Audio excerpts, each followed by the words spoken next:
And we are live. Welcome to another episode of Business Focus Live with me, John, where we talk about business related topics as well as news from here and around the world.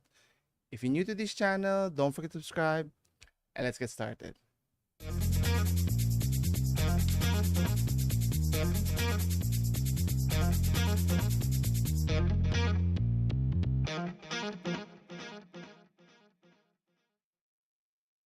And we're back. Thank you again for joining today. So, today is August the 12th, 2022.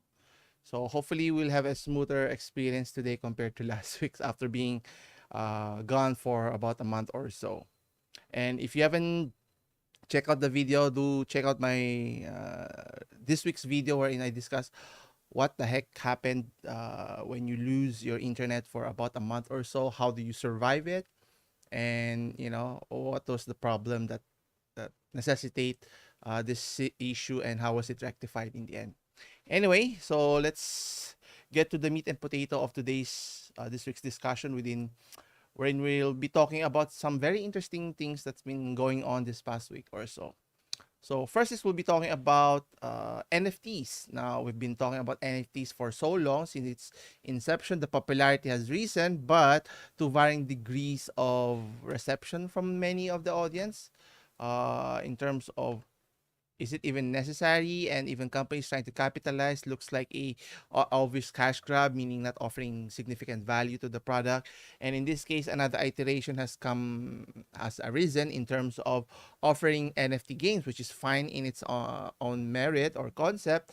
But the problem that many encounter is that the games that, in this case, GameStop is offering is it's not even they didn't even have the permission here, so that's a big issue there. Next is we'll be talking about AMTD's digital network, another company that's offering one of the hottest stocks recently, even surpassing Li Ka-shing's network, which is this something going to shift, or is it just something temporarily? Anyway, we'll talk about that in detail in a bit. Next is we'll be talking about a company, a insurance company who's trying to understand how reinsurance works so that they can capitalize, especially with the rise of cyber crime scenario. So companies are left vulnerable here, and companies like Mitsui is trying to find ways how to monetize this effectively by buying a company that does this well, Transverse. So we'll talk about that. Next is we'll be talking about Vodafone's offering of trade-in offer. So if you have an old phone you want to trade in, I think trying to market this as a way to entice loyal customers to continue using the subscription here. So we'll talk about that. And lastly, for some local news in terms of, people are starting to travel again, far and wide. You don't have to look further, but go to Bohol and visit the Danao's amusement or adventure park, not amusement park, adventure park. So we'll talk about that later. So stay tuned for that one until we get to the end. Anyway, so let's get it started. So as mentioned, for our first topic, ArsTechnica.com mentions that the indie developers are outraged regarding the unlicensed games sales on GameStop's NFT market now.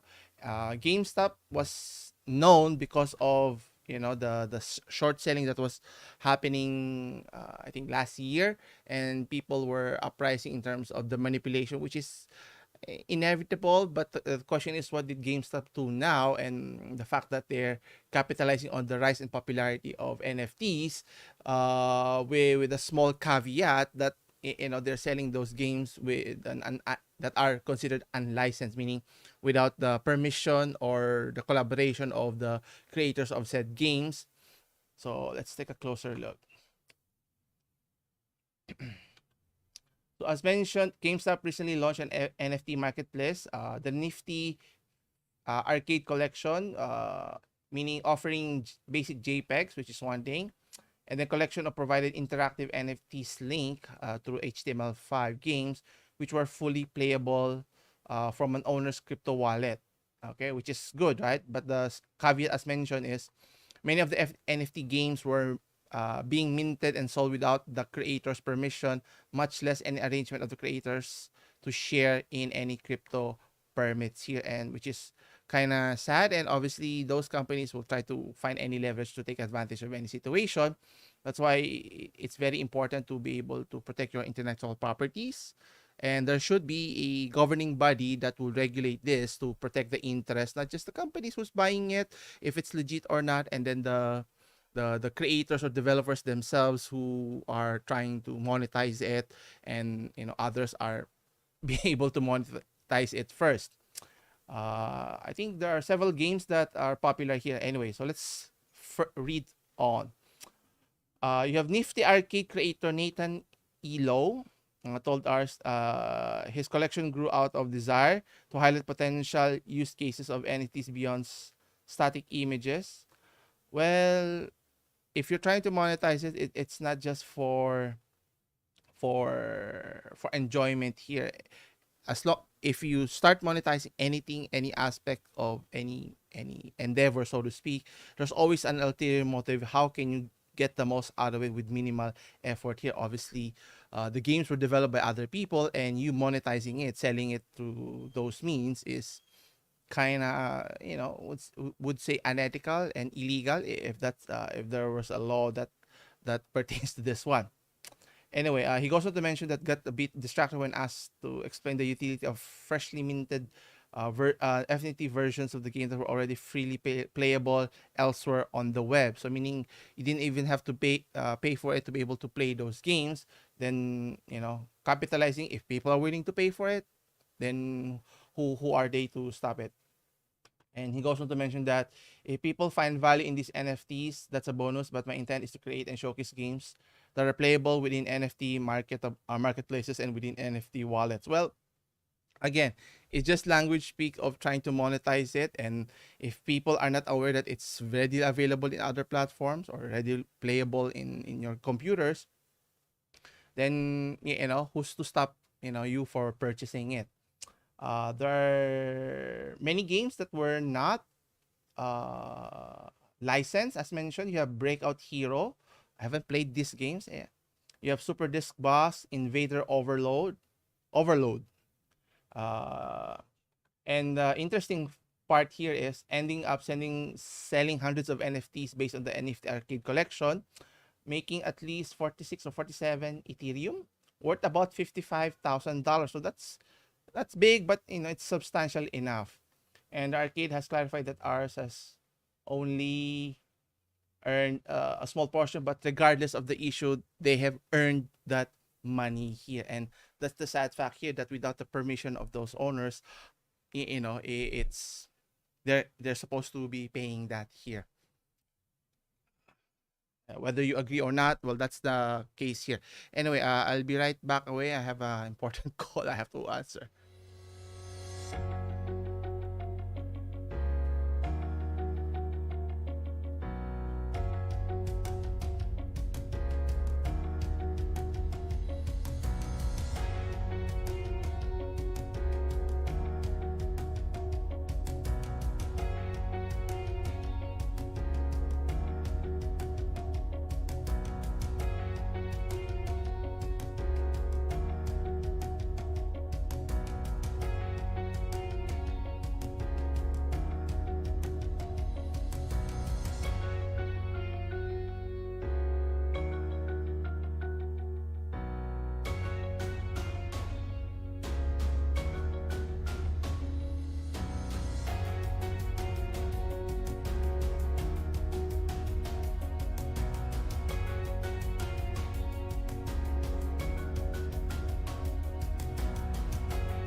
And we're back. Sorry for the day. Had to take a personal call here.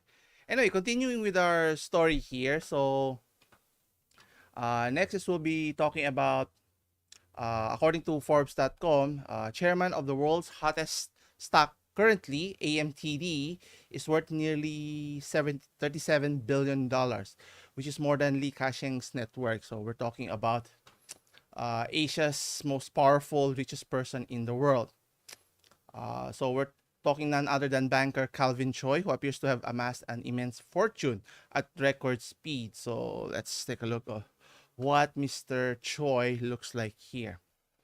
So this is Mr. Choi here, and he's amassed his net worth through banking, uh, through banking in a sense here.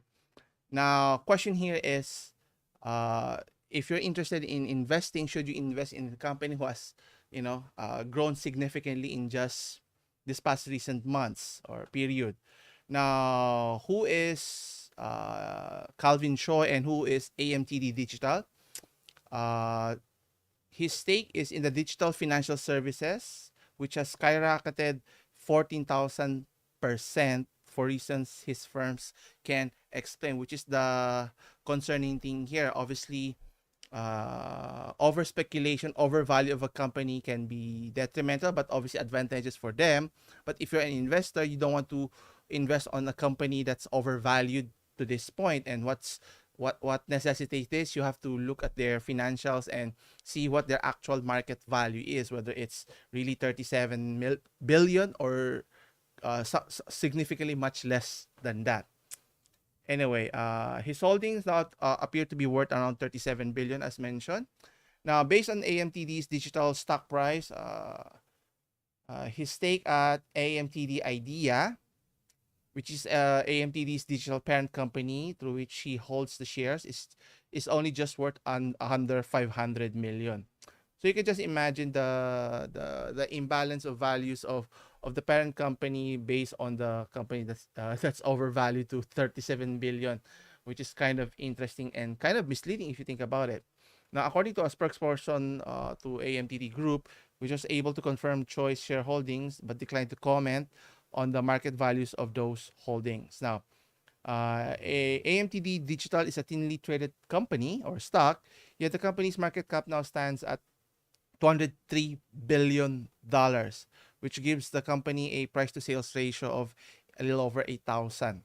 Whereas Robinhood Markets has a price to sales ratio of only 2.0, close to 3, which is it's a big difference in terms of the comparison of the two.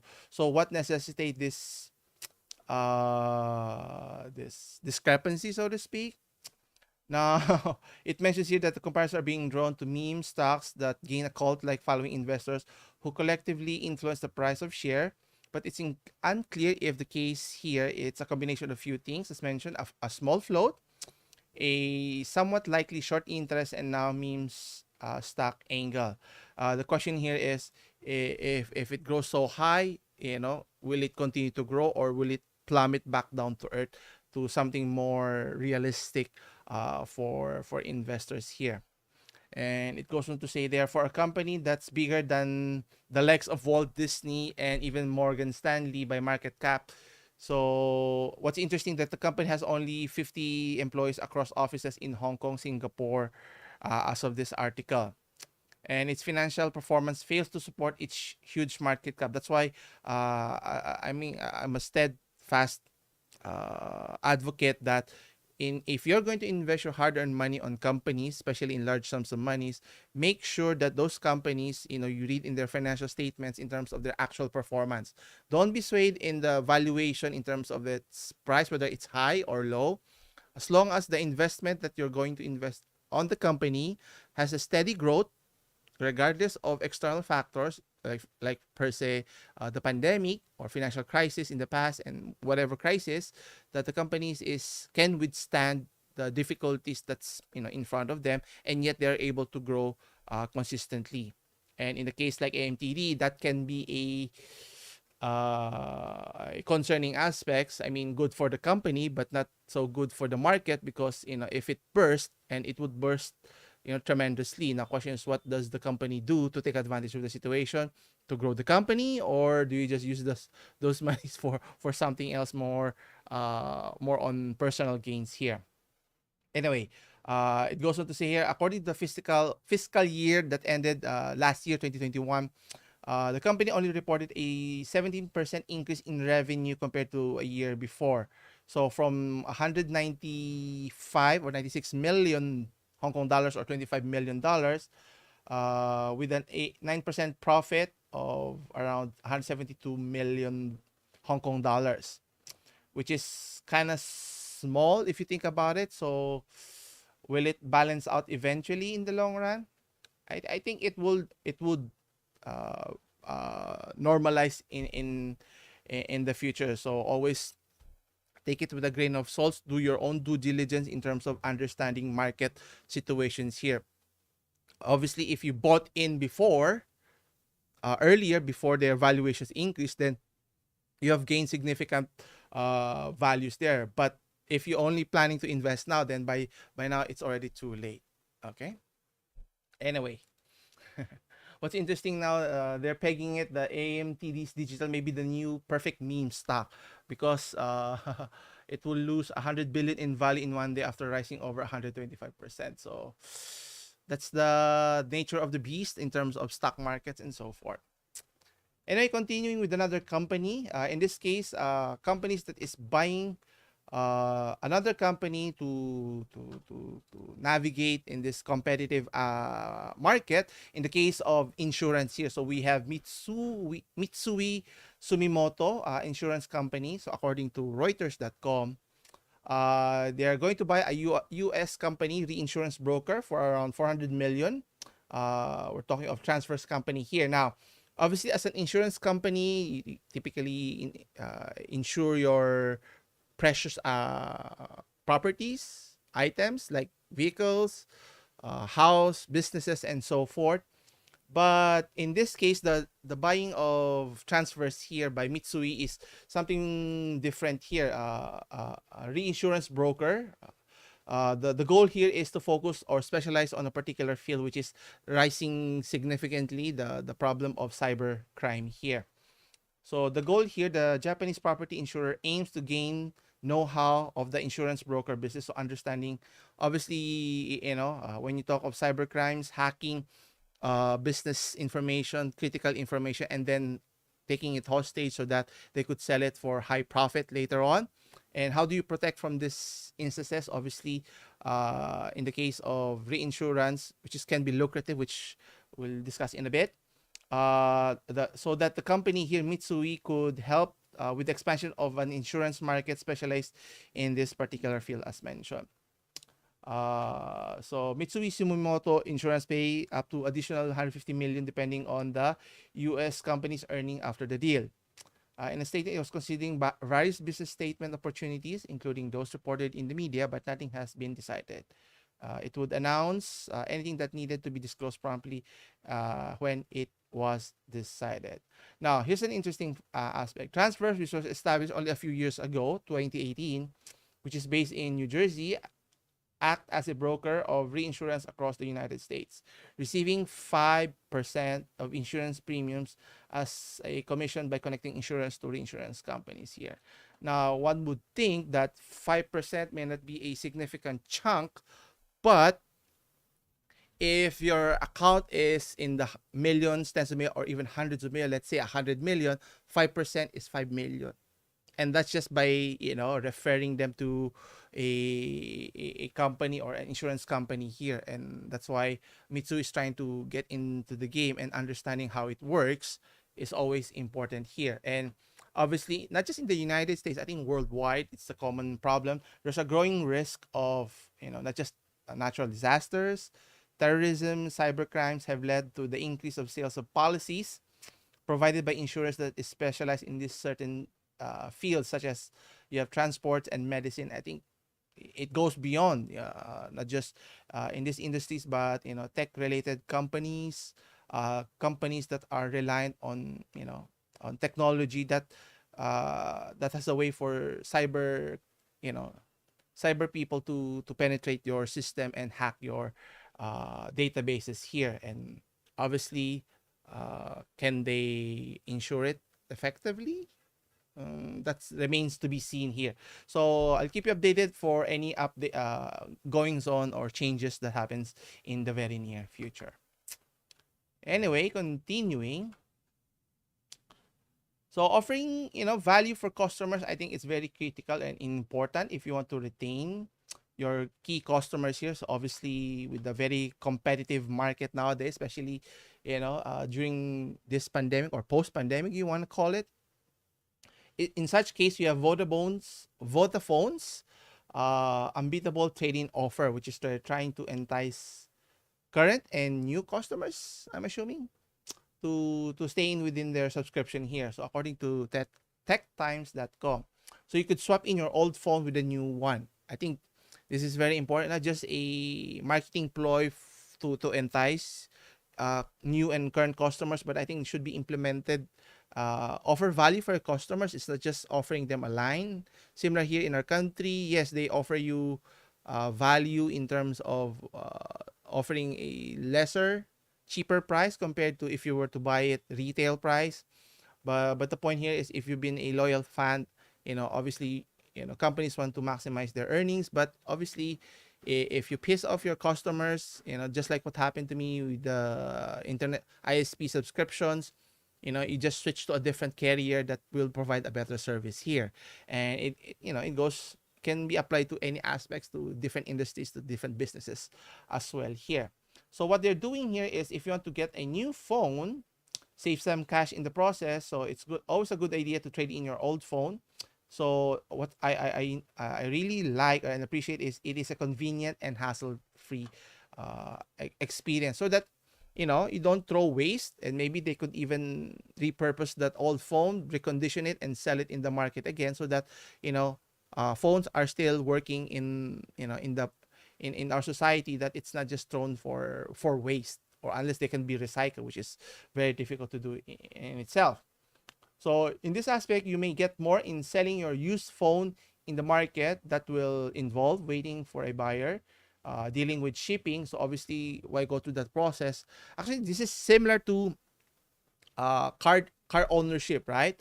Many car dealerships now is offering trade-in, so that they can value it, but they can offer, but they're trying to skimp on the value, lower it, so that they can, sell it at a higher price.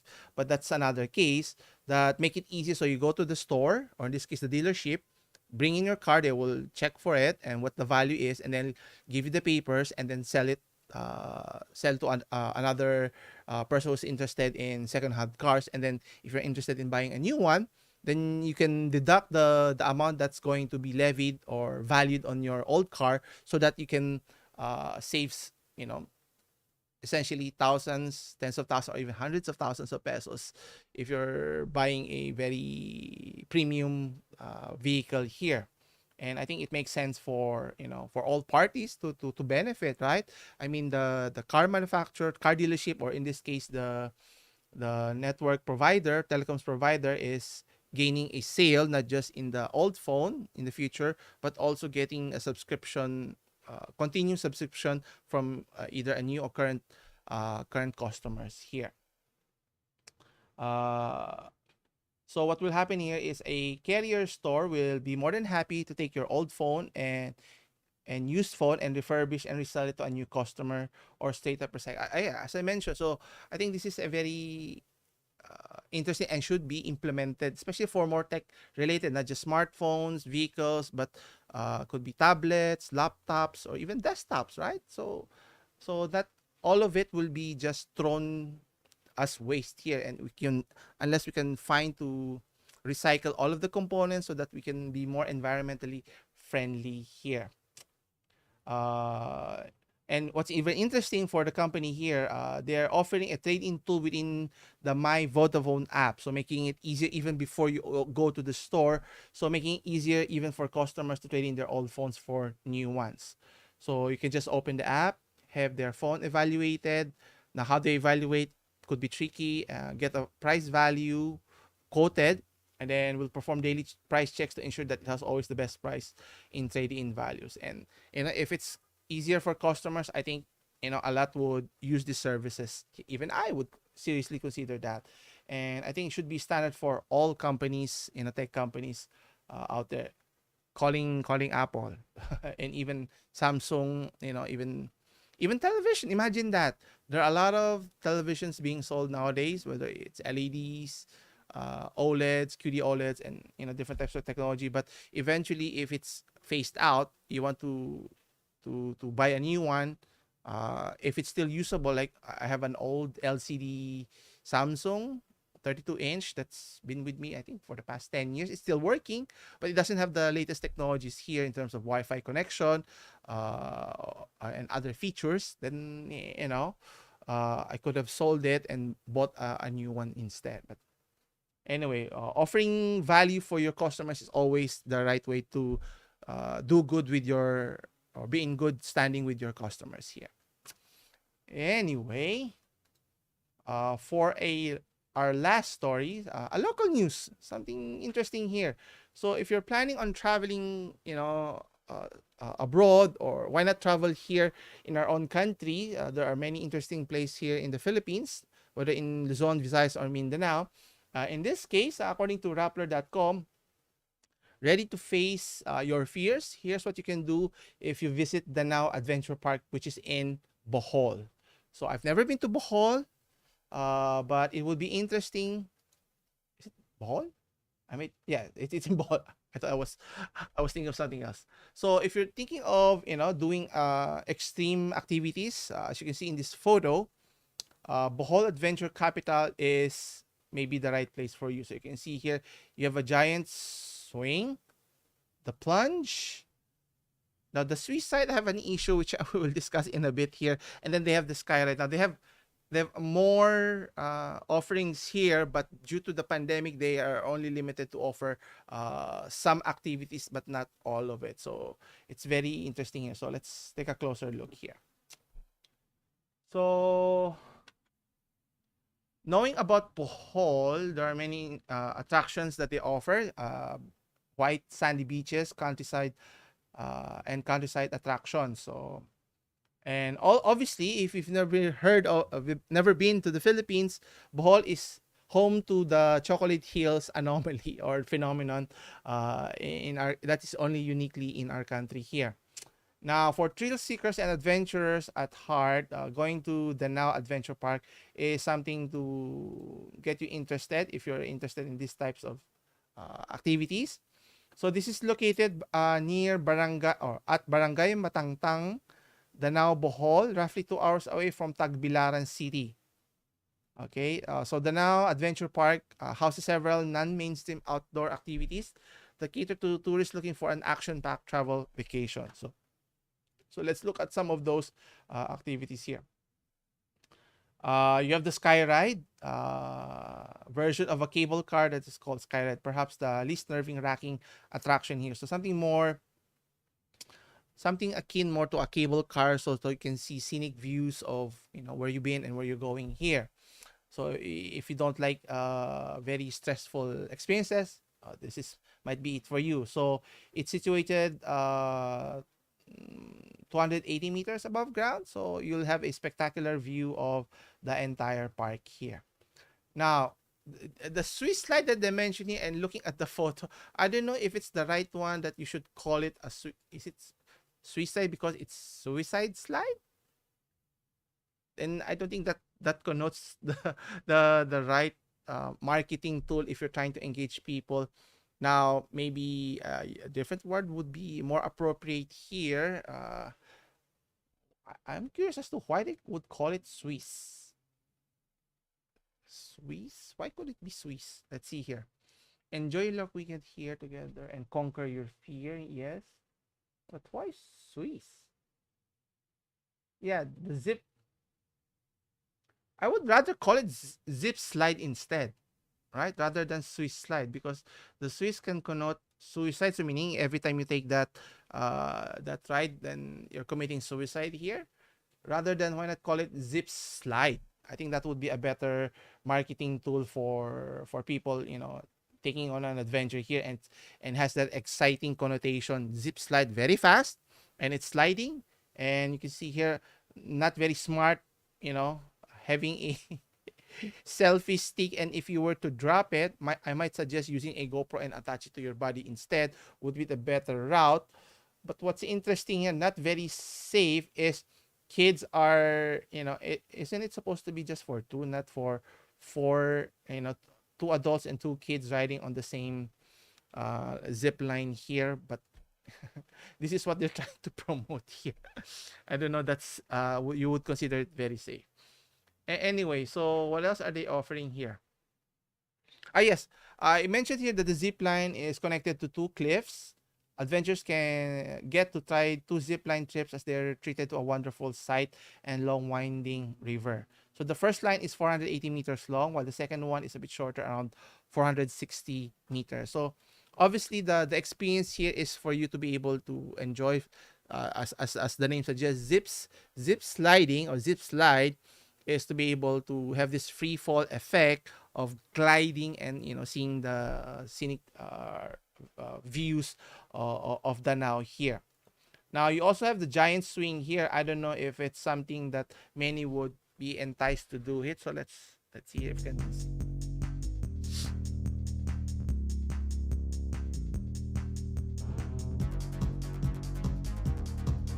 a bit slow.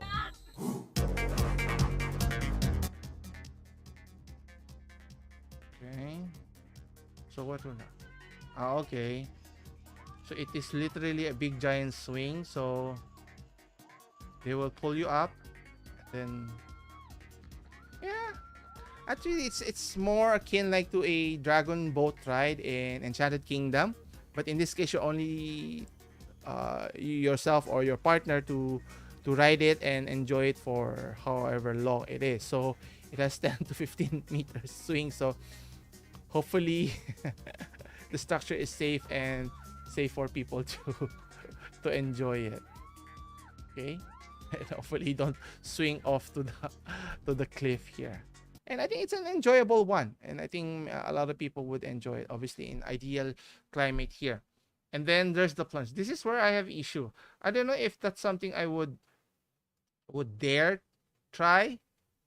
Obviously safety is a very important aspect here, similar to akin to I think it was once popular way back in Subic area, and I think the first time I saw this plunge was in New Zealand at the time, where jumping over bridges was something new at the time, and I was asked if I wanted to try it. I go, why would I jump over the bridge, even though there's rope tying you down so that you don't fall down and you have the sensation of dying, and then springing up and down.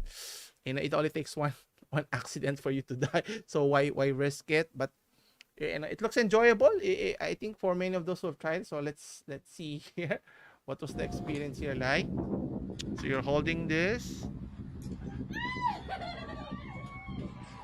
Okay. Why is it swaying?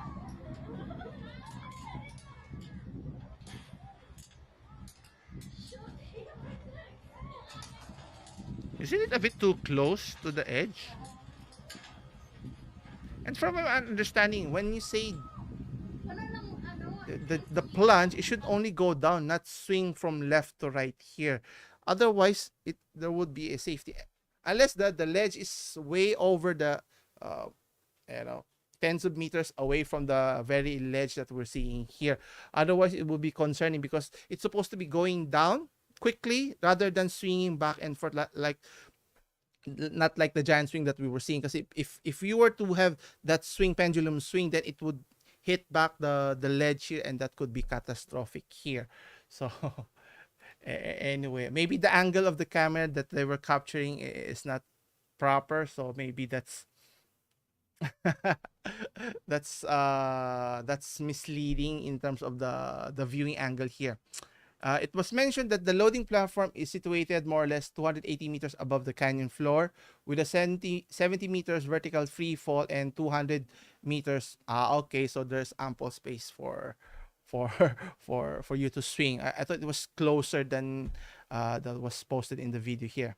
So adventurers are geared up with the safety harness. Obviously, the safety harness is very important here. Otherwise, if there's an accident that will occur, it will be spell disaster for the venue here. Brought to the launching deck and will be made to choose how they'd like to drop, lying or sitting down. The panel will be then lowered and pulled, the adventurer being dangled over the cliff for a few seconds before a cry bombs away.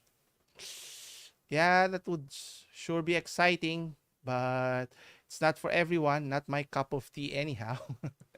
Anyway, would you be interested in trying these types of activity? Well, for me, I tend to prefer staying on ground, and if I have to go up in the sky, riding a plane is more than plenty excitement for me anyhow. Anyway, I think that's about it for this week. Thank you again for joining me today. Come back again on Friday for more business focused live news. So if you have any comments, leave questions, leave your comments down below, and we'll start a discussion here. I'll leave the link in the description for the full article of the topics discussed today. As always, I'll see you in the next one. Take care.